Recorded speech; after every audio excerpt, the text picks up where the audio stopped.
বাংলাদেশ জাতীয়তাবাদী দল মাদারীপুর সদর থানার সাবেক সভাপতি, বারবার বিএনপির বিভিন্ন সিনিয়র পোস্টে যিনি ছিলেন, তিনি মাদারীপুর নেতৃত্ব দিয়ে এই 15টা ইউনিয়ন সহ জেলার সমস্ত মানুষের মন কেড়েছেন। সেই আমাদের সংগ্রামী নেতা বিএনপি মাদারীপুর জেলা সিনিয়র যুগ্ম আহ্বায়ক জনাব সোহরাব হোসেন হাওলাদার বর্তমানে আছেন।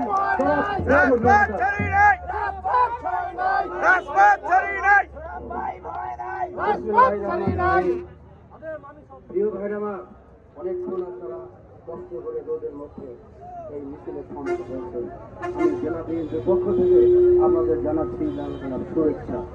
বন্ধুরা, রাষ্ট্রপতি জিয়াউর রহমান 47 বছর আগে এই দলকে প্রতিষ্ঠা করেছিলেন এবং এই দলের মধ্য দিয়ে আজকে বাংলাদেশে এই দল মহিমু হয়ে দাঁড়িয়েছে এবং আজকে তারেক রহমানের নেতৃত্বে বাংলাদেশ জেগেছে এবং বাংলাদেশের তারুণ্যের প্রতি যারা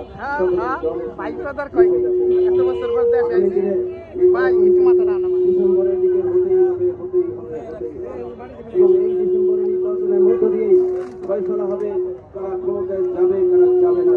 সেই কারণেই আমাদেরকে মনে রাখতে হবে, জনগণের কাছে আমাদের যেতে হবে এবং জনগণের ভালোবাসা নিয়েই আমাদের ক্ষমতায় যেতে হবে।